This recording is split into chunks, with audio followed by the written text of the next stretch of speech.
So let's think about Dunbar's number for a moment. Dunbar was somebody Dunbar, some kind of academic guy, and he looked at communities around the world and he figured that, the most adults that we can really think of in our lives is about 150. That was a good organizational size for a community, a business, just your personal awareness of people. The business could be bigger, the community could be bigger, but that's about what you can handle mentally. And it turns out that there's actually a lot of communities around the world that kind of fit into that metric. If you have like a community in Bali that takes care of a temple, they're about 150 people. And I don't know, people, does that include old people and kids, or is it just adults? I don't know. I'm not an expert on this guy. I'm just going on what I remember, but this is the stuff you might want to remember. Now, once a community in Bali gets too big, they might decide to split up into two, and then they have two temples. And the focus that they have is on taking care of that temple. Well, we have different goals because we're probably not in Bali and we might not need to have a temple. But it's an interesting thought to think as you organize your teams in an organization. Maybe you have an organization of 100,000 people. It'd be a pretty big organization. Maybe you got 10,000. Maybe you got 1,000.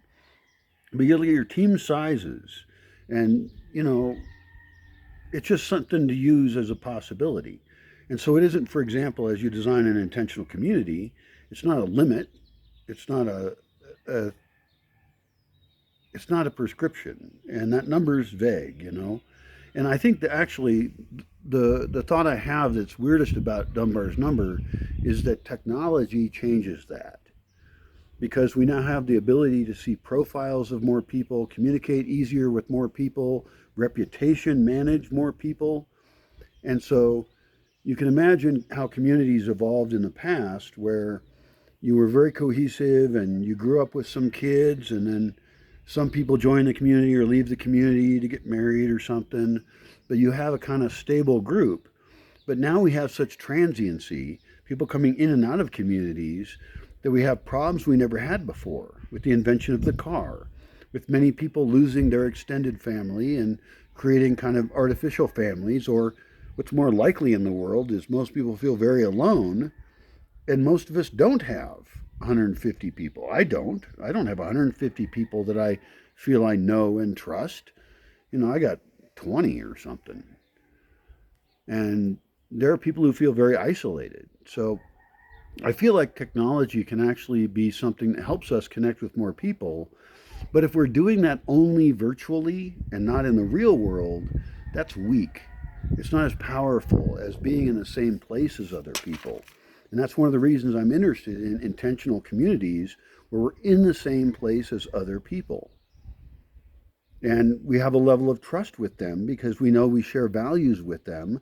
We know that we have friends in common, and we can't just be rogue agents being asshole sociopaths hurting each other without our reputation being damaged.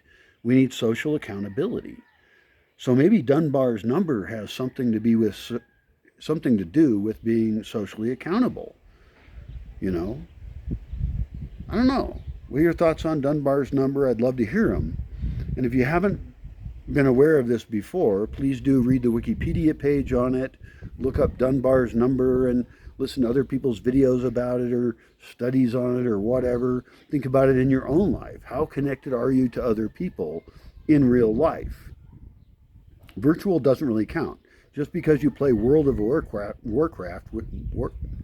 just because you play World of Warcraft, when I say quaft, World of Warcraft, with other people does not mean that you have an actual connection to them.